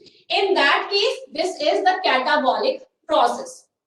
Yes, carbohydrate, obviously the glucose is the carbohydrate, the simplest carbohydrate, which is the source of instant energy. Any doubt here regarding catabolic and anabolic? Yes, is there any doubt? Okay, let's move forward. Life process, as we have discussed, that all the processes which are related with our life, like the movement, nutrition, respiration, growth, transportation and excretion. Ma'am but movement तो सिर्फ animals करते हैं, human beings करते हैं, plants तो करते ही नहीं है, ठीक है। अब यहाँ पे मूवमेंट्स की अगर बात प्लांट्स के रिगार्डिंग हम करते हैं, they shows the growth movement. हमने कंट्रोल एंड कोऑर्डिनेशन चैप्टर इस ईयर नहीं पढ़ा है, actually that is not in our syllabus. अगर हमने वो पढ़ा होता तो हमें पता होता कि plants also shows the movement, but that movement is the growth movement. वो अपनी जगह पे रहते हुए भी ओके डिफरेंट कंडीशंस में मूवमेंट शो करते हैं as the part of their growth. Second thing is nutrition. Nutrition means the intaking of food. Ma'am how the food is important, how the food is responsible for providing energy for the basic functions. कई बार जब हम आपसे कुछ class में answer पूछते हैं तो आपकी आवाज नहीं आती, या हम बोलते हैं आज आपने खाना नहीं खाया है क्या, तो means indirectly we are relating the food with the energy. Okay, so the basically the food is the source of energy, and this energy gets utilized for the performing different functions. Now next is the respiration. सिर्फ food को engulf करना ही important नहीं है, वही काफी नहीं है, वही आपको एनर्जी नहीं देगा। Respiration is basically a process in which the complex or the glucose molecule will be break down for releasing of energy. आपने जो फूड engulf किया, जो फूड intake किया, after the digestion जो simple form आपकी body ने absorb किया, वो energy provide नहीं कर सकता। Okay, so respiration is the process by which that absorbed nutrient get utilized for the energy production. So nutrition and respiration both are interconnected. But ma'am, if we are talking about the nutrition like photosynthesis, that is the anabolic process, and respiration is catabolic process. Yes, both are different in their nature, but both are required for the fulfillment of energy. They complete the requirement of energy for the body. Next is the growth. We know that every living organism shows growth, और अगर वो growth show कर रहे हैं means वो living है, और हो सकता है कि वो अपनी जगह पे ही growth हमें show करें। प्लांट्स की अगर हम बात करें वो ग्रोथ मूवमेंट शो करते हैं, एक सीड से प्लांटलेट बनना, प्लांटलेट से कंप्लीट ट्री बनना, दैट इज द ग्रोथ। एक मल्टी सेलुलर ऑर्गेनिज्म जो है वो भी अपनी लाइफ एक सिंगल सेल से स्टार्ट करता है, like human beings we start our life from the single cell, that is the zygote और the egg cell. Okay, so we are also showing the growth, that's why we are also living. Okay, now the transportation, as you are taking the food और वो food directly आपके digestive system के contact में ही आता है। Okay, but हमारे body में digestive system के अलावा भी बहुत सारे system हैं, like respiratory system, excretory system, reproductive system, central nervous system, means we are having multiple organs in our body, and all the organs and all the cells require energy. So वो energy, या हम ये कह सकते हैं कि वो nutrient आपके digestive system से different parts तक कैसे जाएंगे, तो वो किसकी वजह से possible होता है? Transportation system की वजह से, means the blood. Your body is having a transportation media, that is the blood, which is responsible for the transportation of the substances like nutrient, mineral and the waste products also. And the last one is the excretion, means the substance which are not required by our body have to be removed out, okay, throughout the body, and that is excretion. So this is the introduction that why we are here to discuss the life process. Any doubt regarding the introduction?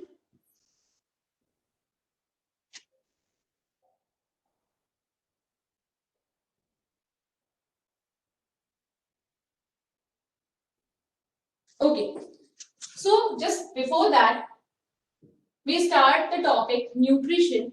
Tell me what is the importance of nutrition in our body? Why the nutrition is required and why, what is the source of nutrition in our body?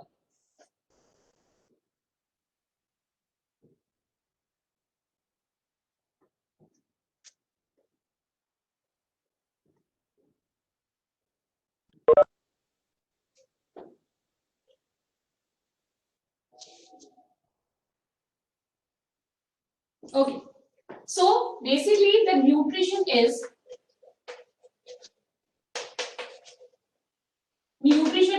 intaking of food,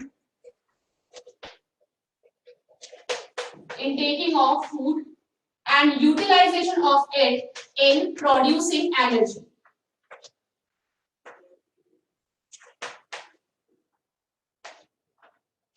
In the form of ATP.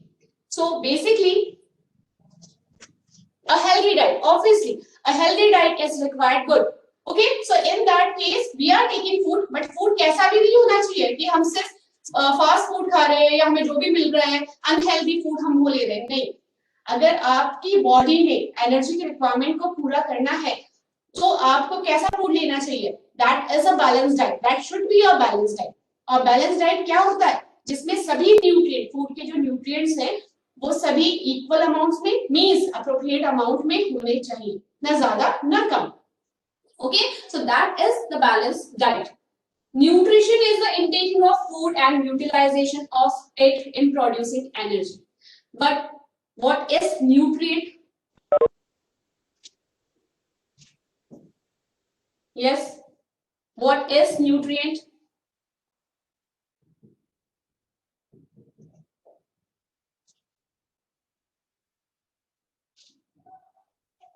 To get from, and yes, what is nutrient? Yes, good. Like vitamins, minerals, means all the components of a balanced diet. Okay, means minerals, vitamin, carbohydrate, protein, and water also. So these are the parts of a healthy diet. Each component, हमेशा ध्यान रखना कि आपके जो diet है या healthy diet है उसका हर एक कंपोनेंट बहुत इंपॉर्टेंट होता है. ठीक है, कई बार हम बहाने बनाते हैं कि नहीं हमें ये नहीं खाना, हमें दाल नहीं खाना, हमें ग्रीन वेजिटेबल्स नहीं खानी है, but that is not good. Actually, each and every vegetable and the pulses are having some nutrients which are required by our body. Okay, हम कहते हैं कि हमारे एनवायरमेंट में सबसे ज्यादा नाइट्रोजन है, बट स्टिल हमारी बॉडी का सबसे इंपॉर्टेंट पार्ट मींस अगर हम प्रोटीन की बात करते हैं उसमें हाई कंटेंट होता है नाइट्रोजन. हम डायरेक्टली उसे नहीं ले सकते. यहाँ पे हमारे पास प्लांट्स हैं, लाइक पल्सेस की हम बात करें, दालों की बात करें, तो ये हमें रिच अमाउंट में प्रोटीन प्रोवाइड करते हैं, बट स्टिल हम उससे दूर भागते क्योंकि उसमें टेस्ट नहीं होता. ठीक है, दूसरी जगह हम वहां पे फास्ट फूड को कंपेयर करते हैं कि जिसमें टेस्ट होता है बट न्यूट्रिएंट बिल्कुल भी नहीं होते. Okay, so basically if you want a healthy life you have to follow a balanced diet. Okay, so let's discuss about that. So intaking of food and utilization of it, that is the nutrition, and the components of food which are essential for to fulfill the energy requirement, that is the nutrient of, that is component of your balanced diet. But now the question is how the food is obtained by the living beings. हमें food मिलता कहां से?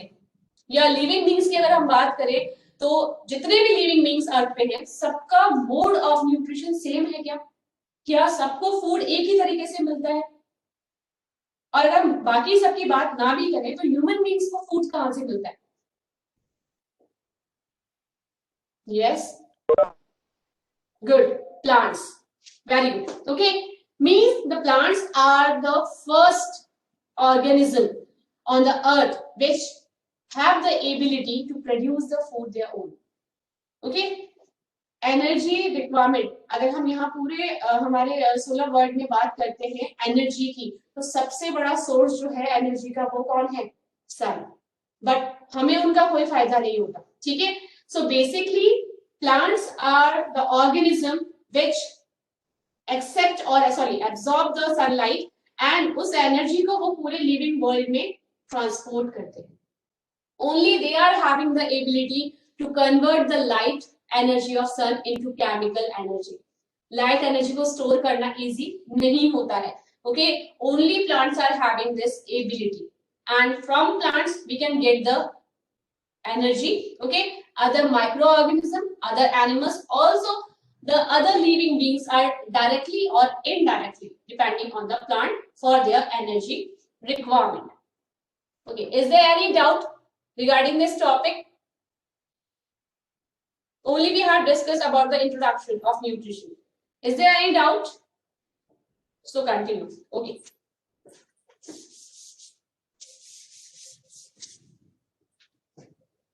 Now the mode of nutrition or the types of nutrition. Okay, as we know that we are quite different from the plants, we are quite different from the microorganism, and we are quite different from other animals. So basically there are two types of nutrition.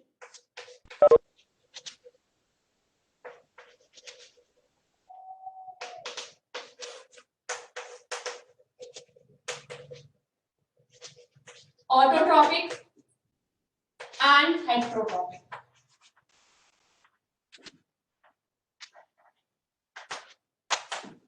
Autotrophic and heterotrophic. So tell me, what do you know about autotrophic?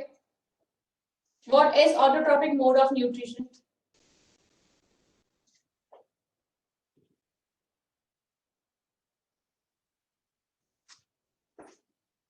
Green plants.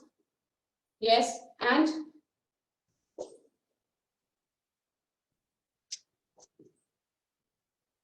can you tell me what is the another name of green plants in ecosystem?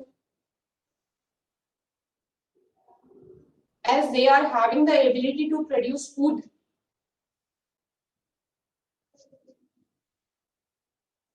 Autotrophs, okay, and they also known as converters, which can convert the light energy of sun into chemical energy. In ecosystem, each food chain always starts from the plants only. Why? Because these are the only organisms which are having the ability to absorb the sunlight and can change it into the chemical one. Yes, producers also, as they are producing the food. Good. Okay, so the autotrophic nutrition means the mode of nutrition in which the organism like the green plants or the blue green algae and the euglena also can produce their food own by the process of photosynthesis. Auto means self. Trophic means nourishment. Means self-nourishment. Means the organism which can provide food, okay, to the other organisms and वो खुद के लिए भी food prepare कर रहे हैं, okay, and they store the food in the form of starch. Is that clear? They produce food in the form of sucrose, that is a simple unit of carbohydrate, but they store the food in the form of starch only. Other is heterotrophic. Heterotrophic nutrition means which cannot prepare their food own, but directly or indirectly they depend on autotrophs, like human beings, like animals. Means in short we can say like herbivore, carnivore and omnivore. Directly or indirectly they depends on plants only. Is that clear? Any doubt regarding the definition of autotrophs and heterotrophs?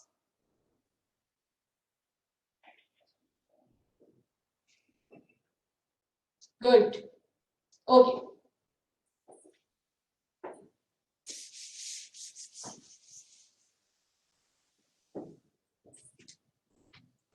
So tell me the name of process by which autotrophs can make their food own.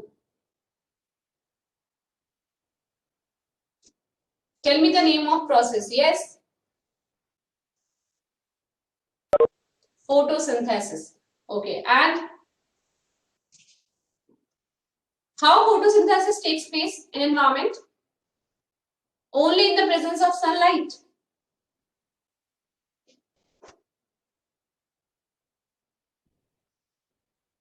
Chlorophyll. Okay. And what is chlorophyll? What is chlorophyll?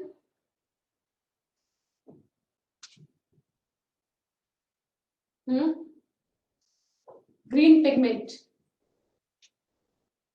Can anyone tell me about the site of photosynthesis in the plant cell? Site of photosynthesis.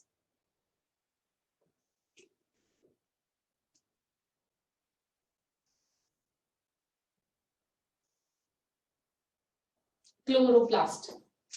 Okay. Now let's discuss about the autotrophic nutrition. Now basically autotrophs, as I told you, that the organism which can prepare their food own. Green plants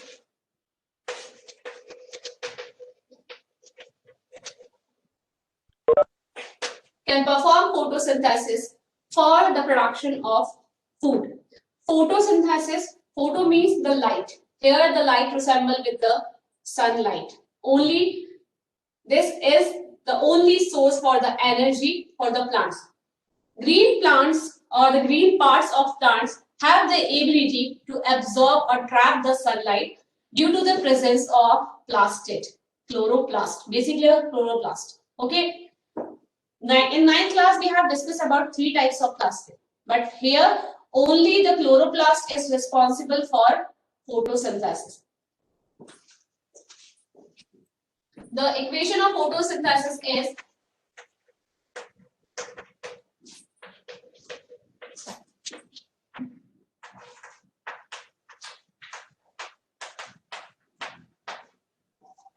sunlight and chlorophyll. Okay, chlorophyll A. So this is the complete equation of photosynthesis. In that case, what we can say, that the carbon dioxide, which is a simple molecule, the water molecule, okay, combine together to make a complex substance or the molecule that is the glucose. Is that clear? So as the simple one are making a complex one, that is a catabolic or anabolic. Tell me, which type of process is this?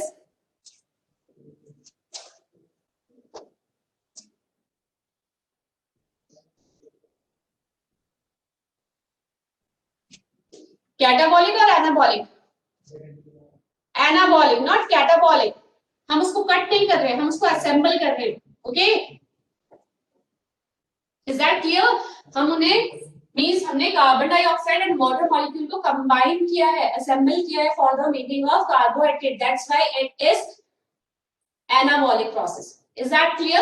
Now the second thing is, in this process sunlight is the major source for the energy, okay, and the chlorophyll is responsible, or the chloroplast is responsible for trapping the sunlight. Is that clear? Any doubt?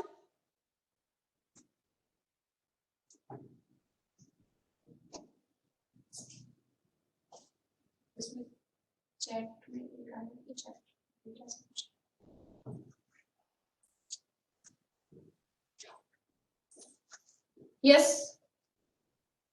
Yes, Abdul. Yes. Tell me. क्या doubt है बेटा, पूछो. What is chloroplast? Okay. In class 9 we have discussed about the cell organelles. First chapter आपको याद होगा, fundamental unit of life. हमने वहां पे पढ़ा था कुछ प्लास्टिड, ऐसा कुछ ऑर्गेनल पढ़ा था ना, कुछ याद आया? क्लास 9 का टॉपिक है ये, ठीक है. So the plastid is basically known as kitchen of the cell. Kitchen of the cell क्यों कहा हमने से? क्योंकि यहाँ पे बेसिकली खाना बनाने का प्रोसेस होता है. खाना बनाना मींस फूड प्रोडक्शन का, photosynthesis. So the plastid is an cell organelle in the plants, basically ये प्लांट्स में ही मिलते हैं, and they are having a pigment also. जो आपने क्लोरोफिल, अभी हमने यहाँ पे बात की क्लोरोफिल ग्रीन पिगमेंट के बारे में, वो ग्रीन पिगमेंट एक्चुअली प्लास्टिड के अंदर होते हैं, ठीक है. और इनडायरेक्टली हम ये कह सकते हैं कि plastid are basically responsible for photosynthesis. Basically यहाँ पर 3 टाइप के प्लास्टिड होते हैं, लेकिन क्योंकि हम यहाँ पे सिर्फ फोटोसिंथेसिस डिस्कस कर रहे हैं जो कि सिर्फ ग्रीन प्लांट पार्ट्स में ही होता है, इसलिए हम क्लोरोप्लास्ट के बारे में बात करेंगे. मींस क्लोरोप्लास्ट वो प्लास्टिड है जिसमें पिगमेंट ग्रीन कलर के होते हैं, that pigment is chlorophyll. Other plastid like chromoplast, जिसमें पिगमेंट होते तो हैं बट वो ग्रीन नहीं होते, ग्रीन के अलावा अदर कलर्स हो सकते हैं. जैसे फ्लावर्स में आप अट्रैक्टिव कलर्स देखते हो, ठीक है, रेड होता है, ऑरेंज होता है, पिंक होता है, तो वो क्लोरोप्लास्ट की वजह से होता है. ठीक है, अब समझ में आया कि प्लास्टिड क्या है? That is a cell organelle which is present in plants only and responsible for the photosynthesis. ये जितनी भी प्रोसेस हम यहाँ पे पढ़ेंगे ना फोटोसिंथेसिस के लिए, वो सारी प्रोसेस प्लास्टिड में ही होंगी. Is that clear? Any doubt?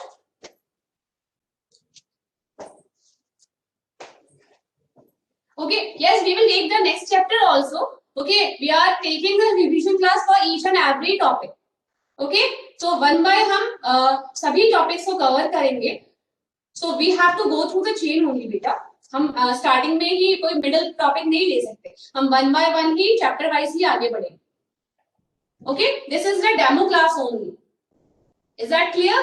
So don't worry, आपके जो भी डाउट है, जिस भी टॉपिक से रिगार्डिंग डाउट है, वो भी आपके क्लियर हो जाएंगे, but this is the demo class only. Okay, any doubt? Okay, now here we will discuss about the photosynthesis. Basically the photosynthesis हम जानते हैं कि सनलाइट की प्रेजेंस में होता है, ठीक है, but tell me one thing, क्या ये सनलाइट के एब्सेंस में भी हो सकता है?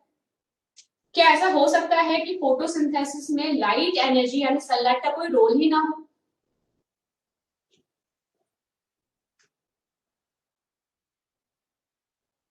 हो सकता है ना? कैसे नहीं हो सकता?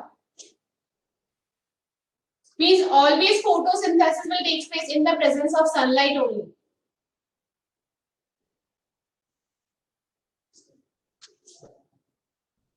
Okay, now listen here.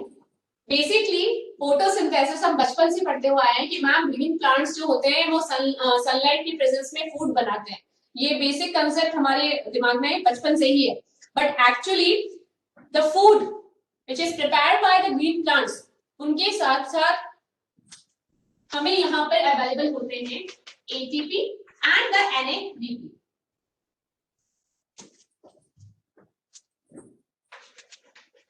NADP. That is the energy currency.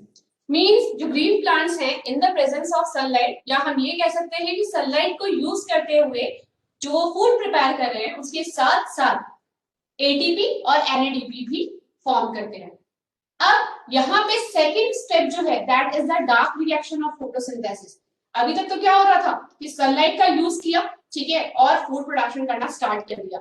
अब यहाँ सेकंड केस क्या हुआ कि जो एनर्जी यहाँ पे बनाया प्लांट्स ने, उस स्टोर एनर्जी का यूज करते हुए भी कुछ प्लांट्स क्या करते हैं, इस स्टोर एनर्जी का यूज करते हुए भी वो फूड का प्रोडक्शन करते हैं, वो सनलाइट का यूज नहीं करते. लेकिन ऐसा बिल्कुल भी इसका मतलब ये नहीं है कि मैम कुछ प्लांट सिर्फ सनलाइट में ही फूड बनाते हैं और कुछ जो है उनको सनलाइट की जरूरत ही नहीं, ये दोनों प्रोसेस सेम प्लांट में ही होता है. लेकिन मैंने आपको क्या कहा कि एक फर्स्ट स्टेप में, जो फर्स्ट स्टेप है फोटोसिंथेसिस का, उसमें सनलाइट का यूज करके एनर्जी बनाया जाता है, ठीक है, और सेकेंड स्टेप में उस स्टोर्ड एनर्जी का यूज करके फूड प्रोड्यूस किया जाता है. बट यहाँ पे एक छोटा सा डिफरेंस है that in light reaction of photosynthesis जो प्रोडक्ट होता है that is C6H12O6, means एक 6 कार्बन कंटेनिंग कंपाउंड होता है, ठीक है. बट अगर हम डार्क रिएक्शन की बात करते हैं, मींस हम उस रिएक्शन की बात करते हैं जो कि फोटोसिंथेसिस के सेकंड स्टेप में होता है, वहां पर बनने वाला प्रोडक्ट जो है 6 कार्बन का ना होके 3 या फिर 4 कार्बन का होता है, ठीक है. सो let's discuss about the types of photosynthesis.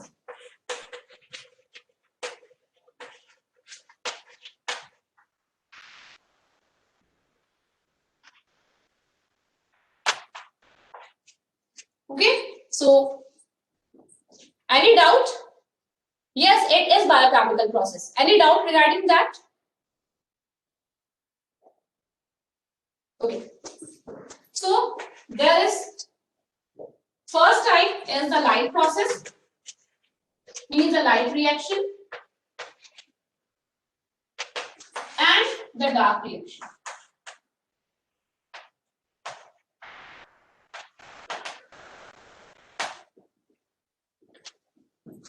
Light and dark reaction of photosynthesis. Okay, now one thing.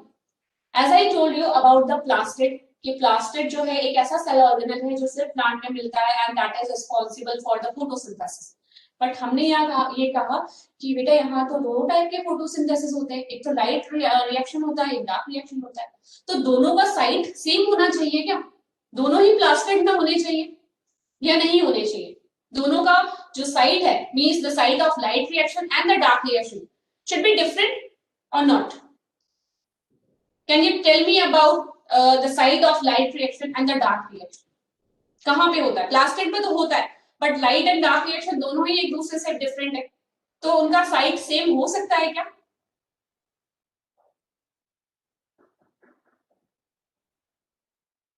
Yes, tell me the site of light reaction and site of dark reaction.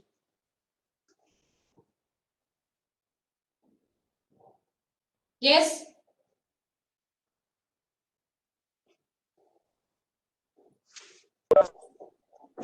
नहीं पता? ठीक है, कोई बात नहीं. Light reaction and dark reaction both takes place in plastid, but in plastid also इन दोनों का side अलग होता है.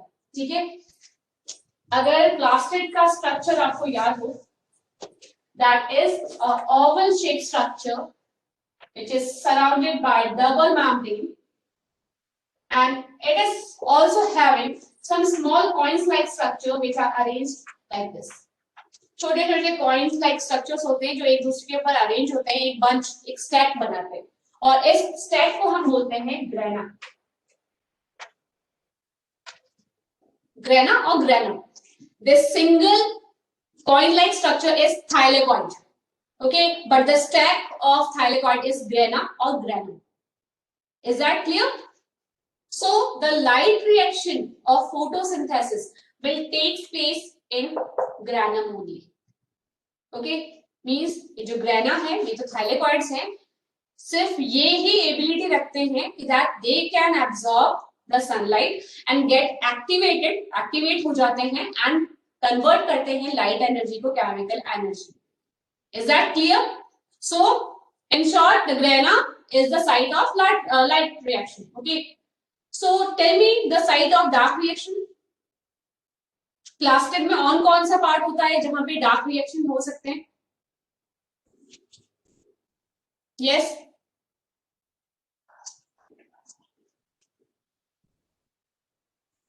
stroma. Yes, so in that case the inner part of plastid which is having a gel like matrix other than the thylakoid which is stroma which is responsible for performing the dark reaction of photosynthesis. Is that clear? Dark reaction of photosynthesis. Now as I told you about the products or the food products of the dark reaction is quite different from the light reaction. Let's discuss about it.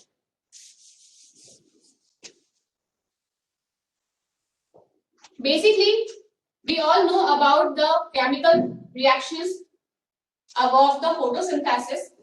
Now the steps of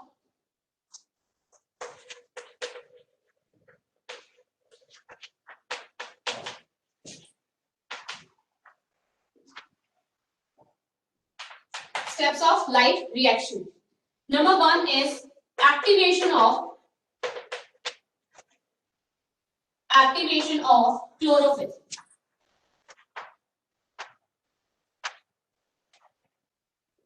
Obviously, as the chlorophyll is or the chloroplast is the only structure which is having the ability to trap the sunlight. So सबसे पहले जैसे ही sunlight जो है contact में आएगी किसके, chlorophyll के, तो क्या होगा, वो एक्टिवेट हो जाएगा, एनर्जी को एब्जॉर्ब करते ही that become activated. After that hydrolysis, or we can say the photolysis. Photolysis of water molecule. Photolysis of water molecule. What is the meaning of photolysis here? Tell me, what is the meaning of photolysis?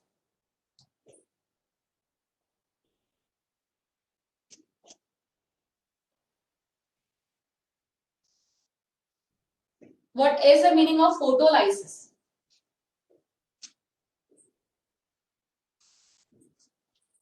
Light का टूटना, light कैसे टूटेगी? Yes, splitting of water molecule. Good. Means by using of light energy, that water molecules can be divided or can be splitted. Okay. ये ध्यान रखना, carbon dioxide means the carbon molecule is very powerful. वो अपना oxygen किसी को नहीं देगा, but other compound से मॉलिक्यूल्स को रिसीव कर सकते हैं. ठीक है. So the second step is photolysis of water. Means the water molecules will break and reduction of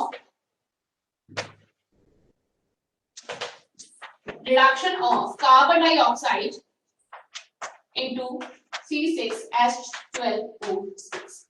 Means that carbon dioxide receive the hydrogen molecule from the water, क्योंकि water molecule आपका break हो चुका है, split हो चुका है. ठीक है, हमने सेकंड स्टेप में देख लिया photolysis of water. Means water molecule break हो गया. ठीक है, हाइड्रोजन जो है वो कार्बन डाइऑक्साइड के साथ ऐड हो गया and that is converting into the glucose molecule. अब रिमेनिंग पार्ट जो है that is oxygen. So the oxygen will be released into the air और the environment which gets utilized for respiration process by the living beings. Okay, so the product of the light process of photosynthesis is glucose C6H12O6 and the byproduct is oxygen molecule. Any doubt? Yes, is there any doubt regarding this topic? Steps of light reaction.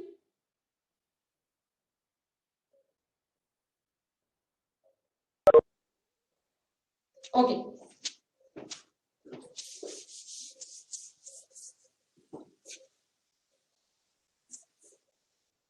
Now let's discuss about the dark reaction of photosynthesis.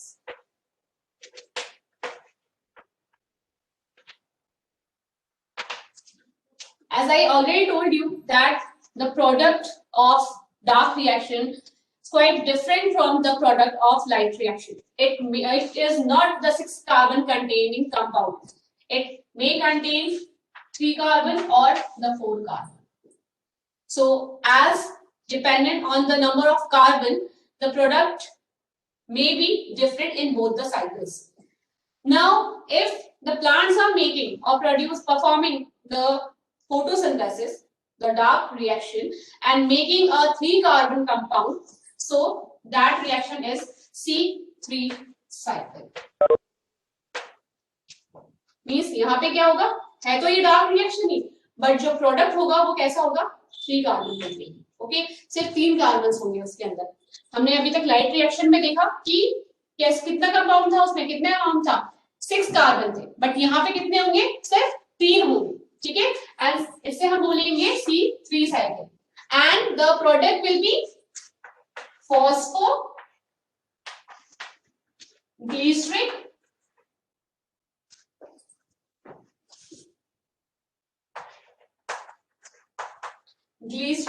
acid, phosphoglyceric acid, PGA. That is the C3 cycle. Means अभी तक हमने देखा कि 6 carbon containing compound था, but अब कितना हो गया, only 3 carbon containing compound. Is that clear? So this is C3 cycle. इसके अलावा C3 साइकिल को हम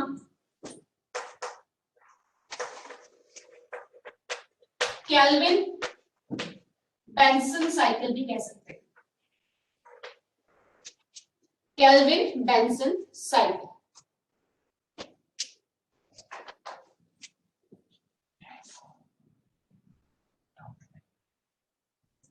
ओके, इज दैट क्लियर? जैसा कि आपका टाइम ओवर होने वाला है, ठीक है, अगर कोई भी डाउट है रिगार्डिंग दिस टॉपिक तो हम उसे कल डिस्कस कर सकते हैं, ठीक है। And last one is a C4 cycle and in which the product will be of 4 carbon, that is oxaloacetic acid. Oxaloacetic acid, is that clear? The product is different, मैंने आपको पहले ही कहा था कि लाइट रिएक्शन से बिल्कुल different होंगे, ठीक है। oxaloacetic acid which is having only 4 carbon, okay, and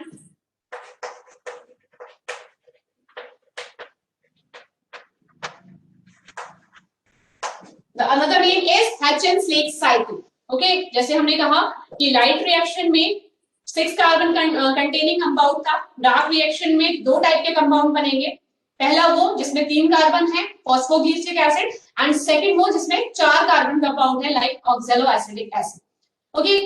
हमेशा एक चीज ध्यान रखना, डार्क रिएक्शन का मतलब ये नहीं है कि प्लांट सनलाइट की एब्सेंस में भी फोटोसिंथेसिस कर सकते हैं।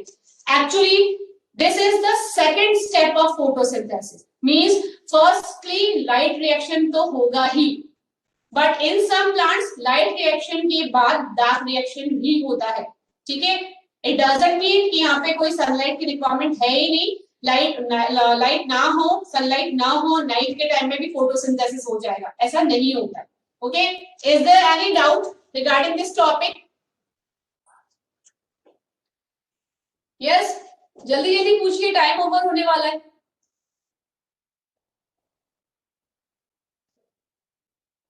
Any doubt?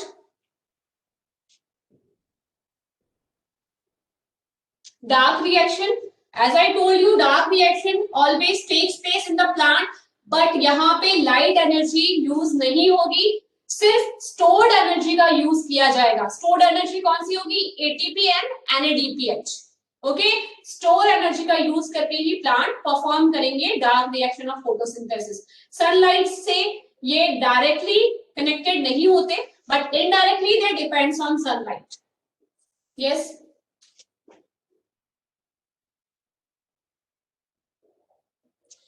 explain photosynthesis in desert plant. Already we know about the Krebs anatomy, okay, that we will discuss in the next class. That is the specific anatomy of the desert plant, जिसमें जो desert plant है उनकी leaf में, या हम ये कह सकते हैं उनके स्ट्रक्चर में कुछ ऐसे चेंजेस होते हैं जो कि नॉर्मल टेरेस्ट्रियल प्लांट से बिल्कुल डिफरेंट होते हैं, इसलिए वहां पे फोटोसिंथेसिस का तरीका भी अलग होता है।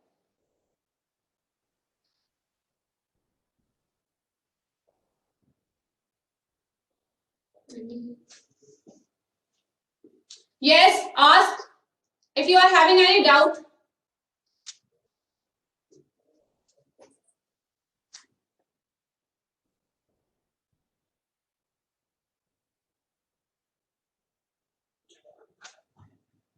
ठीक है, तो हम अब कल मिलते हैं नेक्स्ट क्लास में। आपके जो भी डाउट है आज आप जाके रिवाइज कीजिए, ठीक है, शायद तब और डाउट्स आ जाए तो हम नेक्स्ट क्लास में फिर डिस्कस करते हैं, ठीक है। Okay, good bye, all the best.